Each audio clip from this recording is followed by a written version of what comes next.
कक्षा 5 के मेरे प्यारे विद्यार्थियों, आज एक बार फिर से पाठ 5 संज्ञा यानी नाउन के साथ मैं कक्षा में फिर से हाजिर हुआ हूँ। जैसा कि मेरे प्यारे बच्चों, इस पाठ का एक वीडियो आप लोगों के पास गया है। मुझे आशा और विश्वास है कि जो भी बातें उस वीडियो के अंतर्गत बताया गया, समझाया गया, आपको समझ में आया होगा। साथ ही साथ जो मैंने आपको गृह कार्य दिया था, उस गृह कार्य को भी आप लोगों ने किया होगा। मेरे प्यारे बच्चों, मैंने आप लोगों से एक बात और भी कहा था कि जिन बच्चों को बातें कम समझ में आती हैं, वो हो सकता है कि कुछ प्रोनाउंसिएशन जो हम उच्चारण करते हैं, हो सकता है कठिन लगे आपको, तो उसे आप नोट करके रखा करिए, ताकि आप जब जूम वीडियो के माध्यम से क्लास चले तो उस क्लास के अंतर्गत आप हमसे अपनी सारी समस्याओं का समाधान पा सकते हो। मैं ये हमेशा कहते चला आया हूँ कि जब आप लोग पढ़िए तो पढ़ने के समय आप अपने पास एक कॉपी और पेन अवश्य रखिए, क्योंकि उस समय जो भी बातें बताया जाता है, समझाया जाता है, ज़रूरी नहीं है कि हर बच्चा बातें समझ सके। तो अगर आप नोट कर लेते हैं, आप हमारे यूट्यूब पे कमेंट भी करके आप अपने प्रश्नों का जवाब पा सकते हैं। साथ ही साथ आप जो है, जब जूम वीडियो के माध्यम से क्लास चलती है तो उस क्लास के अंतर्गत भी आप अपने प्रश्नों को पूछ सकते हैं। मैंने आपको ये हमेशा छूट दिया है और मुझे विश्वास है कि फिलहाल ऐसा नहीं होगा। मैं हर एक समस्याओं का समाधान अपने हर एक क्लास के अंतर्गत कर देता हूँ और हर एक बातें जो भी बताना होता है मैं आपको बखूबी और अच्छे ढंग से समझाता हूँ, ताकि किसी भी बच्चे को कोई भी समस्या ना हो। जैसा कि हम लोग पाठ पढ़ रहे हैं संज्ञा, और संज्ञा के अंतर्गत मैंने आपको इसके पिछले वीडियो के अंतर्गत जो भी बातें बताया था, उसमें संज्ञा क्या है, संज्ञा के कितने भेद होते हैं, व्यक्तिवाचक संज्ञा क्या और जातिवाचक संज्ञा क्या है, यहाँ तक मैंने आपको उस वीडियो के अंतर्गत बताया था। तो एक बार पाठ को दोहराते हुए आज इस पाठ की समाप्ति कर दिया जाए। साथ ही साथ इस पाठ को एक बार हम और पढ़ाएंगे।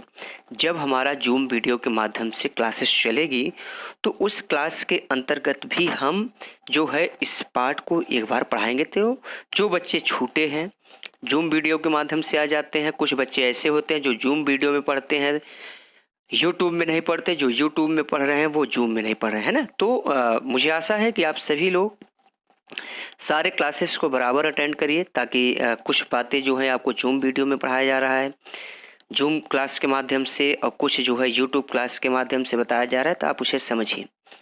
तो जैसा कि मैंने आपको बताया था कि किसी व्यक्ति, वस्तु, स्थान या भाव के नाम का बोध कराने वाले शब्दों को संज्ञा कहते हैं। किसी व्यक्ति, वस्तु, स्थान या भाव के नाम का बोध कराने वाले शब्दों को संज्ञा कहते हैं। संज्ञा के बेटे मैंने आपको 3 भेद बताए थे, मुख्य रूप से 3 भेद बताया था। पहला व्यक्तिवाचक संज्ञा, दूसरा जातिवाचक संज्ञा और तीसरा जो है भाववाचक संज्ञा। 2 संज्ञा के बारे में मैंने आपसे और चर्चा किया था, द्रव्यवाचक संज्ञा और समूहवाचक संज्ञा। तो ये संज्ञा मैं लास्ट में आपको अवश्य बता दूंगा।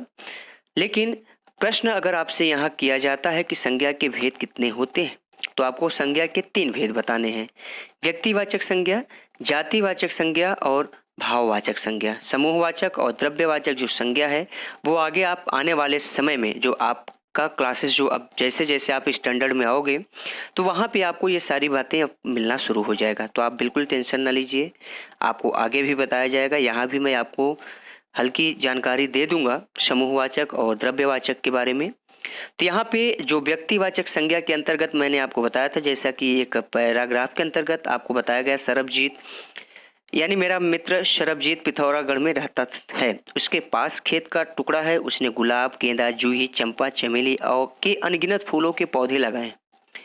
कुछ ही दिनों में लाल, पीले, सफ़ेद, गुलाबी फूलों के पौधों से खेत भर गया। यहाँ पे बेटे जो आप लोगों ने देखा जो रंगीन शब्द है वह कहीं न कहीं जैसे सरबजीत और पिथौरागढ़ एक व्यक्ति विशेष और स्थान का नाम यहाँ पे बताया जा रहा है। फूलों के जितने नाम हैं, फूलों को बताया जा रहा है, विशेष फूलों के बारे में बताया जा रहा है, उनके अलग अलग किस्मों के बारे में बताया जा रहा है। तो यहाँ पे जब व्यक्ति विशेष की बात किया जाता है या व्यक्ति विशेष स्थान के बारे में बात किया जाता है ना, विशेष वस्तु के बारे में बात किया जाता है, तो वहाँ पे व्यक्तिवाचक संज्ञा के अंतर्गत ये सारी बातें आती है। तो यहाँ पे जो इसका डेफिनेशन बन के आया था कि जो शब्द किसी व्यक्ति वस्तु स्थान के विशेष नाम को बताए। देखिए, संज्ञा और व्यक्तिवाचक संज्ञा में बहुत ज़्यादा डिफरेंस नहीं है। संज्ञा जो मैंने आपको बताया था, किसी व्यक्ति वस्तु स्थान या भाव के नाम को संज्ञा कहते हैं, और यहाँ पे जो शब्द किसी व्यक्ति वस्तु स्थान के विशेष नाम को बताए उन्हें हम व्यक्तिवाचक संज्ञा कहते हैं। एग्जाम्पल के तौर पे आपको बताया गया था ताजमहल, आगरा, नवंबर, रविवार, मोहन, बाइबिल व रामायण, ये सभी जो है व्यक्ति विशेष है, विशेष स्थान है, विशेष महीनों का नाम है, विशेष दिन का नाम है ना, विशेष ग्रंथ है। ये सभी चीज़ें व्यक्तिवाचक संज्ञा के अंतर्गत आता है। दूसरा मैंने आपको यहाँ पे बताया था जातिवाचक संज्ञा क्या है। तो जो शब्द किसी विशेष, ध्यान से आप लोग पढ़िएगा क्योंकि हर एक में आपको बहुत ज़्यादा डिफरेंस नहीं मिलेगा, बहुत ज़्यादा अंतर नहीं मिलेगा, तो ये एक एक चीज़ों को आपको बारीकी से समझना है। तो जो शब्द किसी विशेष वस्तु, व्यक्ति, स्थान का बोध न कराकर पूरी जात यानी संपूर्ण जाति का बोध कराता है, उसे हम जातिवाचक संज्ञा कहते हैं। बेटा, अगर मैं बात करूं, अगर मैं गाय कहता हूं, गाय, तो इस पृथ्वी पर रहने वाली सभी गायों के बारे में मैं बात कर रहा हूं, किसी में पर्टिकुलर गाय की बात नहीं कर रहा हूं। अगर मैं कह देता कामधेनु गाय या गाय का जो भी नाम अगर लिया जाता तो वो जो है हमारा व्यक्ति विशेष हो जाता है ना। बट यहाँ पे अगर मैं सिर्फ गाय का नाम ले रहा हूँ तो यहाँ पे गाय के संपूर्ण जाति के बारे में बताया जा रहा है। कुछ व्यक्ति अपने, तो यहाँ पे अपने पशुओं को खुला छोड़ देते हैं। ये पशु अनेक दुर्घटनाओं का कारण बनते हैं। हिंसक कुत्ते, मरखनी गाय या पूजा स्थलों के आसपास हिंसक बंदर। तो यहाँ पे बेटे अगर आप लोग ध्यान दे रहे हैं तो पशुओं, है ना, पशु, कुत्ते, गाय, बंदर, यहाँ जो भी है रंगीन शब्द पढ़कर एक संपूर्ण जाति का बोध हो रहा है। इन शब्दों से हमें किसी विशेष प्राणी, स्थान या वस्तु का बोध नहीं हो रहा है, अतः ये जातिवाचक संज्ञा है। उदाहरण के तौर पे अगर आप और देखें, शहर है, आदमी है, नदी है, पहाड़ है, फल है, ये सभी जो है जातिवाचक संज्ञा के अंतर्गत आता है। अगर यहाँ मैं कह देता आगरा शहर या लखनऊ शहर, तो ये हमारा विशेष शहर में विशेष स्थान हो जाता, तो ये हमारा व्यक्तिवाचक संज्ञा के अंतर्गत हो जाता। बट यहाँ पे सिर्फ शहर का नाम लिया गया है, तो उत्तर प्रदेश में या पूरे भारत में रहने वाले सभी शहरों के बारे में बात हो रही है, तो यह शहर जो है जातिवाचक संज्ञा का बोध करा रहा है। आदमी, अगर किसी पर्टिकुलर व्यक्ति का नाम लिया जाता है, किसी व्यक्ति विशेष का नाम लिया जाता है, तो वह व्यक्तिवाचक संज्ञा के अंतर्गत आता है। बट अगर सिर्फ आदमी कहा जा रहा है या सिर्फ मनुष्य कहा जा रहा है, तो ये जातिवाचक संज्ञा के अंतर्गत आता है। उसी प्रकार से नदी है, नदी अगर गंगा नदी, कृष्णा नदी, गोदावरी नदी, किसी भी मैं नदी का नाम लेता तो यहाँ पे वह व्यक्ति विशेष हो जाता और विशेष नदियों में से एक नदी हो जाती, इसलिए वहाँ पे व्यक्तिवाचक होता। बट यहाँ पे किसी नदी का नाम नहीं लिया जा रहा है, तो यह नदी जो है जातिवाचक संज्ञा के अंतर्गत आता है। उसी प्रकार से पहाड़ है, फल है, ये सभी जो है बेटे जातिवाचक संज्ञा के अंतर्गत आते हैं। अब इसके बाद भाववाचक संज्ञा। तो भाववाचक में अगर देखिए, सियामी आइजोल के पास के एक गांव की लड़की है, वह जिस जगह की है वहाँ खेल कूद की संस्कृति रही है। सियामी बचपन से खेल में आगे रहती। जब वह 10 वर्ष की थी उसका चयन हॉकी एकेडमी में हो गया था।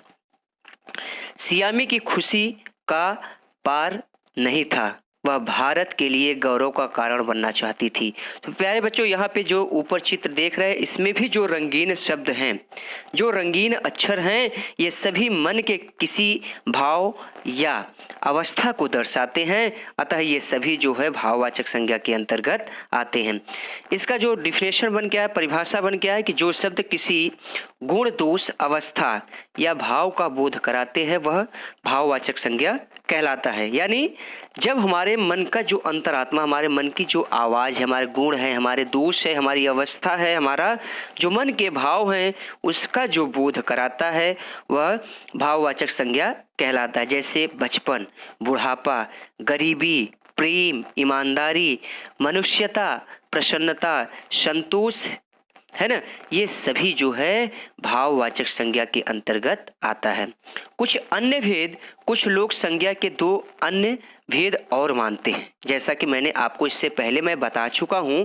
तो ये द्रव्यवाचक संज्ञा, तो जिन संज्ञा शब्दों से किसी तरल या ठोस वस्तु का बोध होता है, तरल या ठोस यानी लिक्विड अथवा सॉलिड, आप लोग अंग्रेजी में इसका जो नाम हम कह सकते हैं लिक्विड या सॉलिड वस्तु का बोध हो, उसे हम द्रव्यवाचक संज्ञा कहते हैं। जैसे सोना है, पानी है, तेल है ना, ये सभी जो मटेरियल नाउन के अंतर्गत ये सब आते हैं, मटेरियल नाउन के अंतर्गत आते हैं।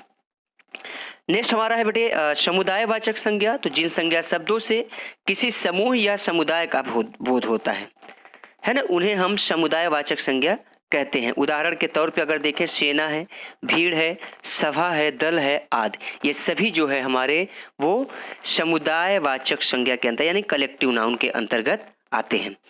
अब यहाँ पे जो हमारा अगला पॉइंट बन गया है कि जातिवाचक से भाववाचक संज्ञा शब्द हम कैसे बनाएं। ये कॉलम आप देख रहे हैं जातिवाचक का है, दूसरा कॉलम भाववाचक। तो मानव, मानव का भाववाचक मानवता, पुरुष का पुरुषत्व, मित्र का मित्रता, नारी का नारीत्व, शिशु का शैशव, प्रभु का प्रभुता, वीर का वीरता, नेता का नेतृत्व, युवा का यौवन और पशु का पशुता। नेक्स्ट पॉइंट है सर्वनाम से भाववाचक संज्ञा बनाना। तो निज, निज का अर्थ होता है अपना, है ना, तो निजत्व, मम ममता, अहंकार, सर्व का सर्वस्व, सम का समता, आपका अपनापन। अगला पॉइंट हमारा है विशेषण से भाववाचक संज्ञा बनाना। एक से एकता बना, गंभीर से गंभीरता बना, भला से भलाई, सज्जन से सज्जनता, सुंदर से सुंदरता, ईमानदार से ईमानदारी, निर्भीक से निर्भीकता, सच्चा से सच्चाई और परिश्रम से परिश्रमी से परिश्रम, सफल से सफलता, मीठा से मिठास, स्वस्थ से स्वास्थ्य, गर्म से गर्मी, बड़ा से बड़प्पन, कायर से कायरता और दुष्ट से दुष्टता। ये जो भी यहाँ पे अगर आप लोग ध्यान दें तो जातिवाचक संज्ञा से भाववाचक, सर्वनाम से भाववाचक, विशेषण से भाववाचक, इसे आप लोग अवश्य याद कीजिएगा। ये आपके लिए बहुत ही इम्पॉर्टेंट है। यहाँ से आपके लिए 2 से 3 प्रश्न आपसे पूछे जा सकते हैं, तो इसलिए आप लोग इसे अवश्य ही 2 से 3 बार दोहरा लीजिएगा। नेक्स्ट हमारा है क्रिया से भाववाचक संज्ञा बनाना। उड़ना, उड़ना एक क्रिया है, उड़ान जो है इसका भाववाचक संज्ञा है। पढ़ना, पढ़ना जो है क्रिया है, बट पढ़ाई जो है भाववाचक संज्ञा है। लिखना, लेखन, तैरना, तैराकी, दौड़ना का दौड़, हंसना का हंसी, खेलना का खेल और रोना का रुलाई, ये सभी जो है हमारे क्रिया से भाववाचक संज्ञा बनाया गया है। तो यहाँ पे आप ये जानिए जितने भी यहाँ से जातिवाचक से, सर्वनाम से, विशेषण से और क्रिया से जो भी भाववाचक संज्ञा बनाया गया उसे आप लोग रफ कॉपी में कम से कम 2 से 3 बार अवश्य लिखिएगा। आप लिख लेंगे तो आपको अवश्य ही याद हो जाएगा। तो मेरे प्यारे बच्चों, इस पाठ के अंतर्गत हमने सीखा कि किसी व्यक्ति, वस्तु, स्थान व भाव के नाम को संज्ञा कहते हैं। किसी व्यक्ति, वस्तु, स्थान व भाव के नाम को संज्ञा कहते हैं। संज्ञा 3 प्रकार की है, व्यक्तिवाचक संज्ञा, जातिवाचक संज्ञा और भाववाचक संज्ञा। 2 संज्ञा जो मैंने आपको और बताया था वह द्रव्यवाचक संज्ञा और समूहवाचक संज्ञा, लेकिन मुख्य रूप से संज्ञा 3 ही प्रकार की होती है, व्यक्तिवाचक, जातिवाचक और भाववाचक। कुछ लोग 2 अन्य प्रकार भी मानते हैं, मैंने आपको बता दिया है, द्रव्यवाचक संज्ञा व समुदायवाचक संज्ञा। तो ये जो पाठ के अंतर्गत हमने सीखा, इस पाठ के अंतर्गत हम लोगों ने जाना संज्ञा क्या है, व्यक्तिवाचक संज्ञा क्या है, जातिवाचक संज्ञा क्या है और भाववाचक संज्ञा क्या है। इन पे हमने एक एक करके इस पे चर्चा किया। मुझे आशा है और विश्वास भी है कि आप लोगों ने इसे अवश्य समझा और जाना। तो यहाँ पे जो भी बातें आज आपको बताई गई, समझाई गई, उसे आप लोग एक बार अवश्य ही रिवीजन कर लीजिएगा। और इसका जो अभ्यास कार्य है और प्रश्नोत्तर है वो आपको पीडीएफ के द्वारा मिल जाएगा। तो मेरे प्यारे बच्चों, आज की कक्षा हम यहीं समाप्त करते हैं। अपने सेहत का ख्याल रखिए। धन्यवाद।